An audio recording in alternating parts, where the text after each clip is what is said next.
Hello everyone. Today we are going to discuss chapter 4th of economics, or we can say the last chapter of economics class 10th. So आज हम लोग discuss करने वाले हैं globalisation क्या होता है और उसकी इंडियन जो इकोनॉमी है उस पर क्या इम्पैक्ट पड़ता है, और इंडियन इकोनॉमी जो है वो किस तरह से बिहेव करती है ग्लोबलाइजेशन के बाद। तो हम लोग डिस्कस करेंगे 1991 का समय था। उस समय के बाद जो भारत का जो फॉरेन रिज़र्व था, जो फॉरेन रिज़र्व ऑलमोस्ट ख़त्म हो गया था, और फॉरेन रिज़र्व को ख़त्म होने के बाद में हमारे पास इतने भी पैसे नहीं बचे थे कि कैसे भी करके हम अपने डेली नीड्स के जो पेट्रोल है, ऑयल है, पेट्रोलियम है, उसको अपने देश में मंगा सके दूसरे देशों से। तो कहीं ना कहीं हमारे देश के पास में जो फॉरेन रिज़र्व था वो बहुत ही कम बचा हुआ था। तो हमारे जो फाइनेंस मिनिस्टर थे उन्होंने कहीं ना कहीं बहुत ही इंपॉर्टेंट कॉन्सेप्ट को लेके आए थे। वो कॉन्सेप्ट था एलपीजी। एलपीजी से मतलब होता है लिबरलाइजेशन, प्राइवेटाइजेशन और ग्लोबलाइजेशन। तो ये जो इम्पैक्ट था, ये जो इम्पॉर्टेंट स्टेप जो गवर्नमेंट ऑफ इंडिया ने लिया था, कहीं ना कहीं उसके वजह से हमारे यहाँ पे जो फॉरेन जो इन्वेस्टमेंट था वो अट्रैक्ट हुआ था, और हमारा कंट्री फिर से कहीं ना कहीं ग्रोथ हो पाई थी। तो हम लोग ये देखते हैं कि ग्लोबलाइजेशन और प्राइवेटाइजेशन, लिबरलाइजेशन क्या होता है। हम लोग देखते हैं ग्लोबलाइजेशन मतलब ऐसा रैपिड इंटीग्रेशन है। It is a rapid integration of global market. अगर हम लोग बात करें तो एक ऐसा मतलब इंटीग्रेशन है मार्केट का कि जिसमें जो वर्ल्ड की डिफरेंट एमएनसीज़ हैं, एमएनसीज़ जिसको बोलते हैं मल्टीनेशनल कंपनी या बहुराष्ट्रीय कंपनियां, वो दुनिया के सारे देशों में जाके इन्वेस्टमेंट करती हैं। ठीक है। और इन्वेस्टमेंट करने के साथ साथ में वो क्या करती हैं, वहीं पे प्रोडक्शन करेंगी। प्रोडक्शन के साथ में वो क्या करेंगी, वर्ल्ड में सभी जगह जाके अपने जो प्रोडक्ट हैं उनको सेल करती हैं with the help of that MNCs. Like हमारे यहाँ पे है टीसीएस है, इन्फोसिस है, ये वर्ल्ड के डिफरेंट पार्ट्स में जाके कहीं ना कहीं अपना जो सर्विसेज हैं उसको प्रोवाइड करती हैं। अब हम लोग देखते हैं कि इसके बाद हम लोग देखेंगे इसमें कि क्या क्या फैक्टर हैं जिनसे एलपीजी जो है जो इनेबल हो पाया है। इम्पैक्ट क्या थे एलपीजी के, पॉजिटिव और नेगेटिव। उसके बाद हम देखते हैं कि क्या क्या स्टेप्स लिए गए थे फॉरेन इन्वेस्टमेंट को अट्रैक्ट करने के लिए, और एमएनसीज़ क्या होता है, और इसके साथ में क्या क्या ऐसे इम्पॉर्टेंट चीज़ें थी जिनकी वजह से जो ग्लोबलाइजेशन है वो कहीं ना कहीं इनेबल्ड हो पाया था। तो हम लोग इसके बारे में पूरा डिस्कशन इस चैप्टर में करने वाले हैं। अल्टीमेटली हम लोग देखने वाले हैं new economic policy of India. ये हम लोग 1991 के बाद की बात करेंगे। New economic policies means refer to the policies, measures and changes introduced by government of India since 1991। जैसा कि मैंने आपको बताया था 1991 के बाद जो चेंजेस सरकार ने किए थे वो चेंजेस यहाँ पे बहुत ही महत्वपूर्ण हैं, और उन चेंजेस को आज हमें समझना है। तो सबसे पहला जो चेंजेस था, हमने सबसे पहले अपने यहाँ पे एफडीआई को और बीकेन से फॉरेन इन्वेस्टमेंट्स को कहीं ना कहीं अलाउ कर दिया था। उनको अलाउ करने के लिए हमने सबसे पहले स्पेशल इकोनॉमिक जोन्स को क्रिएट किया था। हमने वो एरिया जो बहुत ही ज़्यादा पुअर हैं, या जो ऐसा पुअर सेक्शन डिफरेंट पार्ट में इंडिया का जो कहीं ना कहीं कैपेबल नहीं है, और तो हम लोगों ने वहाँ पे अलग अलग डिफरेंट कंपनीज़ को एक स्पेशल इकोनॉमिक जोन क्रिएट करके उनको वहाँ पे ऑफ़र किया कि आप यहाँ पे आइए, और आने के साथ में आप यहाँ पे आके इन्वेस्टमेंट कीजिए। इन्वेस्टमेंट करने के बाद हम आपको लाइट, पानी, बिजली, सारी चीज़ों का यहाँ पे फ्री ऑफ कुछ परसेंटेज पे हम लीज पे आपको लैंड दे रहे हैं, और कुछ हद तक हम आपको इनमें लाइट, पानी, बिजली में, इलेक्ट्रिसिटी, इन सब के कंजक्शन में कहीं ना कहीं बहुत ही कम नॉमिनल रेट्स पे हम लोग आपको यहाँ पे सारी चीज़ें अवेलेबल कराएंगे। बट आके आप हमारे यहाँ पे फैक्ट्री लगाइए और हमारे यहाँ के लोगों को एम्प्लॉयमेंट दीजिए। तो इस तरह से धीरे धीरे करके जो ग्लोबलाइजेशन था उसके तहत जो बंद अर्थव्यवस्थाएं होती थी या क्लोज इकोनॉमी जो होती थी, अगर हम लोग बात करें कि पहले के समय में बहुत ही भुखमरी या स्टार्वेशंस हो जाता था। स्टार्वेशंस के कारण क्या होता था भाई, कि जो लोग हैं हमारे यहाँ पे वो भूख और इन सारी चीज़ों के कारण ज़्यादा मर जाते थे। क्यों? क्योंकि जो इकोनॉमी होती थी वो लैंड लॉक्ड होती थी। बट ग्लोबलाइजेशन के बाद जो वर्ल्ड था वो कहीं ना कहीं ग्लोबल विलेज बना, और ग्लोबल विलेज बनने के साथ साथ में वर्ल्ड जो था वो कहीं ना कहीं धीरे धीरे करके एक होता चला गया। तो अगर कहीं पे भी कोई इस तरह की अब समस्या आती है तो एक दूसरे देशों को क्या करते हैं, सभी लोग सामान एक्सपोर्ट करके उनको इस तरह की क्राइसिस से बचा पाते हैं। बट अगर हम लोग देखें कि जैसे ग्लोबलाइजेशन होने के कारण अभी के प्रेजेंट के समय में जैसे कि कोरोना वायरस आया हुआ है, तो ये ग्लोबलाइजेशन के ड्रॉबैक के कारण ही आया हुआ है। कहीं ना कहीं ग्लोबलाइजेशन के थ्रू एक जगह से दूसरी जगह लोग माइग्रेट करते हैं, और माइग्रेशन के कारण इस तरह की समस्याएँ आती हैं। अब हम लोग डिस्कस करने वाले हैं जो इंडस्ट्रियल पॉलिसीज़ थी उन्हें चेंज कर दिया गया। ट्रेड पॉलिसीज़ जो थी इंपोर्ट एक्सपोर्ट की, उनको भी चेंज कर दिया गया। फिजिकल रिफॉर्म्स किए गए। बहुत जिस तरह के जो हमारे यहाँ पर नियम कानून थे जिसमें हम बहुत घाटा होता था, उनको हमने बदला। मॉनेटरी रिफॉर्म किए गए, बैंक और सारी एक्टिविटीज़ जो थी उनकी बैंक की, आरबीआई को फिर से काफ़ी, आरबीआई में भी खुद बहुत सारे जो चेंजेस थे उनको कहीं ना कहीं किया गया, और उनको भी इस तरह से कहा गया कि आपको जो है फॉरेन करेंसी का कुछ स्टॉक आपको मेंटेन करना ही होगा, और उसके बाद फिर ऐसे जो सजेशंस थे वो कहीं ना कहीं दिए गए, और कैपिटल मार्केट रिफॉर्म्स किए गए, शेयर मार्केट एंड ऑल। इसके साथ में हम देखते हैं क्या क्या स्ट्रैटेजीज़ थी जो अपनाई गई थी न्यू इकोनॉमिक पॉलिसीज़ में। तो सबसे पहली जो स्ट्रैटेजी थी लिबरलाइजेशन, दूसरी थी प्राइवेटाइजेशन, और तीसरी थी ग्लोबलाइजेशन। लिबरलाइजेशन से जैसा कि हमें मालूम है उदारवाद से तात्पर्य यह है, लिबरलाइजेशन से मतलब यही है कि हम जो लॉज जो थे पहले के टाइम में, जिस तरह से लॉज बहुत ज़्यादा टफ हुआ करते थे तो लोग हमारे यहाँ पे आके इन्वेस्टमेंट नहीं किया करते थे। तो जैसे जैसे जैसे टाइम धीरे धीरे बढ़ता चला गया तो जो लिबरलाइजेशन था वो कहीं ना कहीं क्या हो गया, उसको लिबरलाइजेशन मतलब जो लॉज थे उनको बहुत ही आसान बना दिया गया कि अगर आपको अब हमारे देश में आके इन्वेस्टमेंट करना है, फैक्ट्री लगाना है, तो उसके लिए आपको बहुत ज़्यादा कोई ऐसी खास या बहुत ज़्यादा इस तरह की कॉम्प्लेक्स प्रोसेस के थ्रू नहीं जाना पड़ेगा, इजीली आप हमारे यहाँ पे आके इन्वेस्टमेंट या फैक्ट्री डाल सकते हैं। ठीक है, तो अगर इन सिंपल और शॉर्ट अगर हम बोलें तो लिबरलाइजेशन का मतलब होता है नियम कानूनों को आसान बनाना। दूसरा हम देखते हैं प्राइवेटाइजेशन। अब भाई सरकार ने एक डिसइन्वेस्टमेंट कमेटी बनाई थी जिसके हेड जो थे वो जीवी रामाकृष्णन जी थे। अब भाई जीवी रामाकृष्णन जी से ये बोला गया कि आपको ऐसे चीज़ों को डेवलप करना है जिससे कि जो गवर्नमेंट का जो इन्वेस्टमेंट है उसको हम रिड्यूस करके, और प्राइवेट जो इन्वेस्टर्स हैं उनको हम कहीं ना कहीं क्या बोलें कि आप आइए और आप आके इन्वेस्टमेंट करिए और देश को कहीं ना कहीं डेवलप करिए। तो प्राइवेटाइजेशन के थ्रू हमने क्या किया, प्राइवेट जो लोग हैं प्राइवेट जो कंपनीज़ हैं उनको पीपीपी के मॉडल के थ्रू, पब्लिक प्राइवेट पार्टनरशिप के थ्रू हमने क्या किया, उनको कहीं ना कहीं आगे आने का मौका दिया। तीसरी जो प्रोसेस है उसको बोलते हैं हम ग्लोबलाइजेशन, या जिसको बोलते हैं वैश्वीकरण।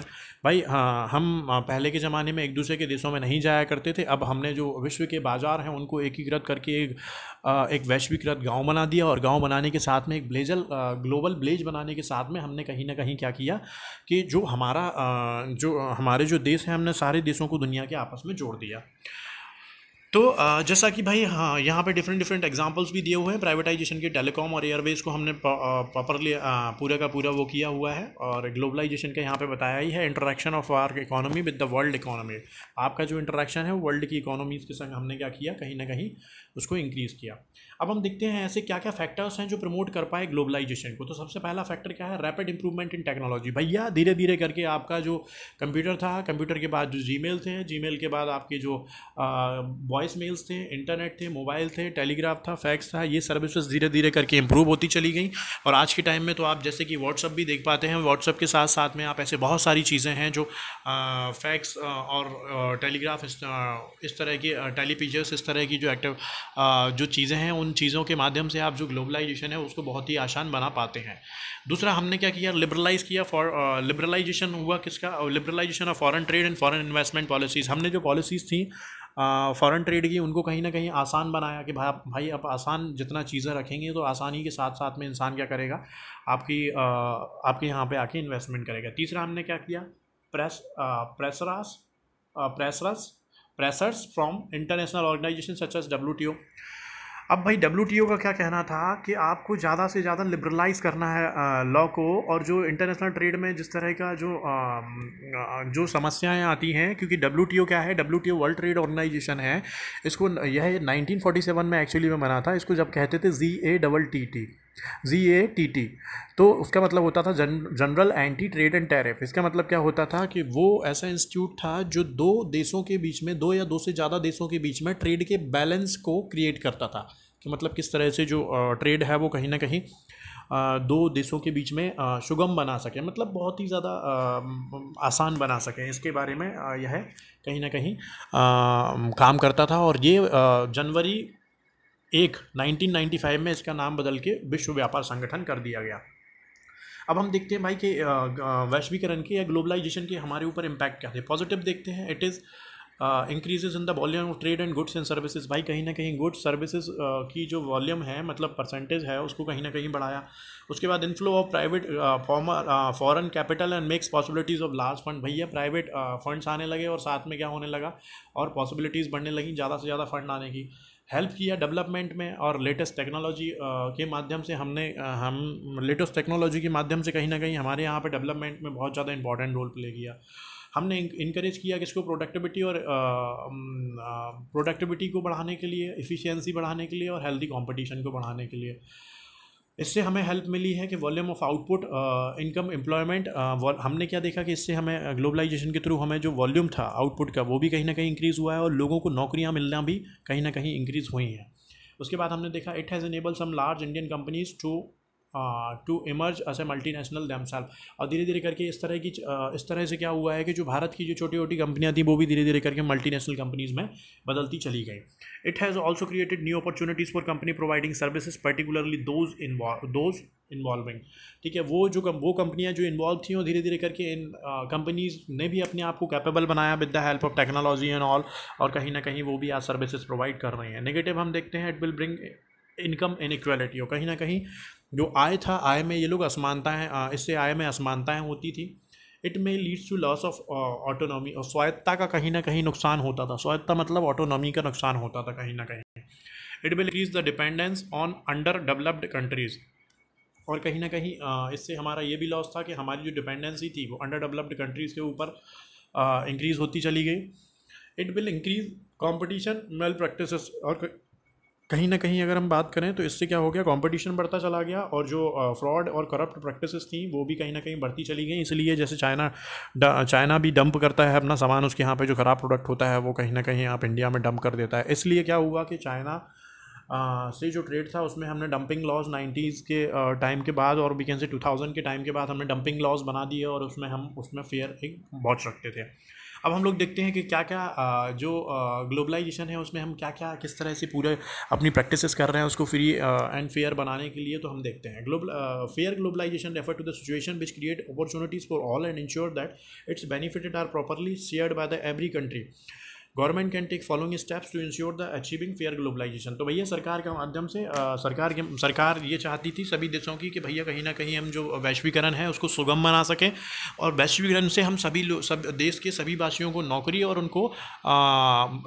उनका विकास कर सकें। तो भैया जो सरकारें थी उन्होंने क्या क्या स्टेप्स लिए, क्या क्या कदम उठाए ग्लोबलाइजेशन के लिए, हम देखते हैं। Labour laws should be implemented properly. तो जो लेबर लॉस थे उनको कहीं ना कहीं इम्प्लीमेंट किया गया properly. Small producer domestic industries should be supported. जो छोटे छोटे उत्पादक थे या छोटी छोटी इंडस्ट्रीज थी भैया उनको भी सपोर्ट करना था।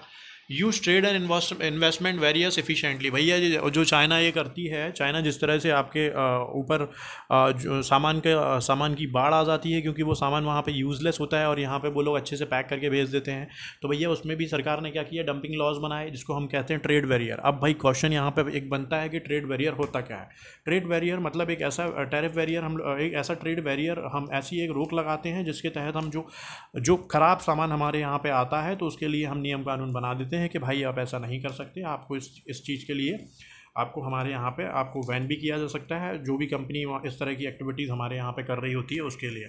Influence the decisions of WTO। और WTO जो मतलब विश्व व्यापार संगठन के जो जितने भी पूरे के पूरे जो डिसीजंस हैं उन डिसीजंस को हम लोग क्या करते हैं, कहीं ना कहीं उनसे इन्फ्लुएंस होकर भी हमें काम करना होता है।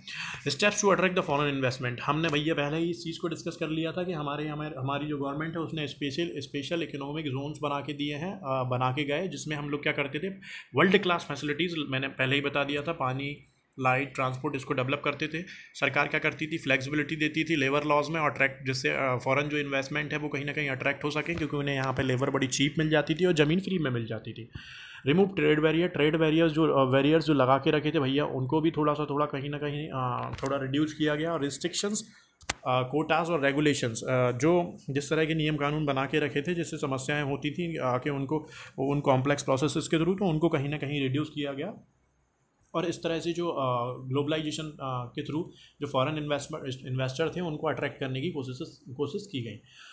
अब देखते हैं भाई मल्टीनेशनल क्या है। It is known as international corps, translation corporation, global corporation, और we can say MNCs is a company that own और control production and services in more than one nation. तो भैया मल्टीनेशनल कंपनी वो कंपनियां होती हैं जो अपने व्यापार को एक से ज़्यादा देशों में करती हैं और कंट्रोल करती हैं, ठीक है। और इसका जो हेडक्वार्टर होता है वो होम कंट्री में होता है, और जिस कंट्री की वो कंपनी होती है इसका जो हेडक्वार्टर होता है उस कंपनी का वो वहीं होता है। जैसे भाई TCS इन्फोसिस की बात है ना, तो भारतीय कंपनी है तो उनका जो हेडक्वार्टर है वो इंडिया में है, बाकी वो रेस्ट ऑफ द वर्ल्ड के अलग अलग पार्ट में भी ऑपरेट करती हैं। इसके साथ में हम एमएनसीज़ के फ़ायदे देखते हैं। एमएनसीज़ से हमें सुपीरियर टेक्नोलॉजी मिलती है, स्किल्स कहीं ना कहीं इंप्रूव होती हैं, एडवांस नॉलेज मिलती है, बेटर क्वालिटी का प्रोडक्ट मिल जाता है, कैपिटल ट्रांसफ़र हो जाता है, डेवलपमेंट हो जाता है ह्यूमन रिसोर्सेज का, और एम्प्लॉयमेंट अपॉर्चुनिटीज़ क्रिएट होती हैं। उसके साथ में लिविंग स्टैंडर्ड बढ़ जाता है लोगों का कहीं ना कहीं, और MNCs provide wider range of lower caste, और कहीं ना कहीं हमारे पास जो कम पैसे में चीज़ों को ख़रीदने के जो तरीके होते हैं वो भी कहीं ना कहीं हमें आसानी से उपलब्ध हो जाते हैं। अब भाई इसमें हम देखते हैं घाटे क्या क्या हैं इसके मल्टीनेशनल कॉर्पोरेशंस के। भाई it bring inequality in regional economy. भैया जो क्षेत्रीय जो अर्थव्यवस्थाएं हैं, जैसे कोई राज्य है तो उसमें वो क्या होता है कि जो रीजनल अर्थव्यवस्थाएं होती हैं उनमें असमानताएं आती हैं, लेके आती है। Harmful for domestic small scale and industries. भैया कहीं ना कहीं छोटी छोटी जो इंडस्ट्रीज़ होती हैं वो कोलैप्स कर जाती हैं। Small producers unable to compete, क्योंकि भैया छोटे जो कॉम्पिटिटर होते हैं, लाइक हमारे यहाँ पे जो इंडिया है जो एसएसआई पे ही जनरली वर्क करता है, बड़े एलएसआई हमारे यहाँ पे लार्ज स्केल इंडस्ट्रीज ऐसी बड़ी मात्रा में है नहीं, तो उस कारण से क्या होता है हमारे जो लोकल जो स्मॉल स्केल इंडस्ट्रीज़ होती हैं वो एमएनसीज़ के आने की वजह से कोलैप्स कर जाती हैं। MNCs often use undesirable corrupt practices. भैया ये भी एक बहुत बड़ी समस्या है। इसके लिए मैं आपको पहले भी बता चुका हूँ कि चाइना इस तरह का बहुत सारी प्रैक्टिसेस हमारे यहाँ पे करता था, और तो हमें इस तरह की चीज़ें भी एमएनसीज़ के थ्रू झेलना पड़ता है।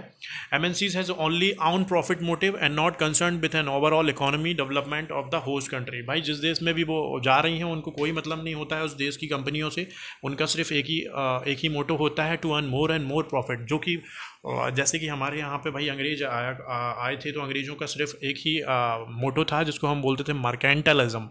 मार्केंटलिज्म का मतलब क्या था भाई? To make more and more profit in the overseas. ठीक है, तो ओवरसीज़ मतलब कहीं और किसी और देश में जा रहे हो आप, जाने के बाद आपको वहाँ से ज़्यादा आपको प्रॉफिट कमाना है। Exploitation of customer employers increase job is always uncertain. ठीक है, कहीं ना कहीं शोषण भी होता है, और शोषण होने के साथ साथ में जो जॉब की सर्टेनिटी है वो भी कहीं ना कहीं कम रहती है।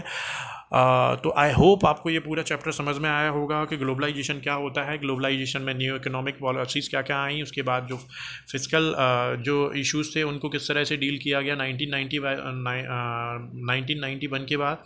लिबरलाइजेशन, प्राइवेटाइजेशन, ग्लोबलाइजेशन क्या था, और वो क्या क्या फैक्टर थे जो इनको इनेबल कर पाए। फिर हमने देखा इम्पैक्ट क्या था ग्लोबलाइजेशन का, पॉजिटिव और नेगेटिव स्टेप्स देखे कि फॉरेन इन्वेस्टमेंट को हमने अट्रैक्ट करने के लिए क्या क्या किया। फिर मल्टीनेशनल कॉरपोरेशन देखे, एडवांटेजेस और उनके डिसएडवांटेजेस देखे, और WTO देखा।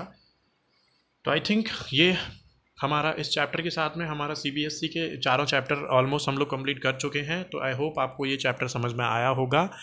सो this is my humble request to you all कि प्लीज़ चाइना के जो प्रोडक्ट हैं उनको आप प्लीज़ कैसे भी करके ना ख़रीदें। अपने जो स्वदेशी प्रोडक्ट्स हैं प्लीज़ उनको यूज़ करें। कहीं ना कहीं हमें ही अपने इंडिया को बचाना होगा। आई होप आप इस चीज़ को समझ पा रहे होंगे।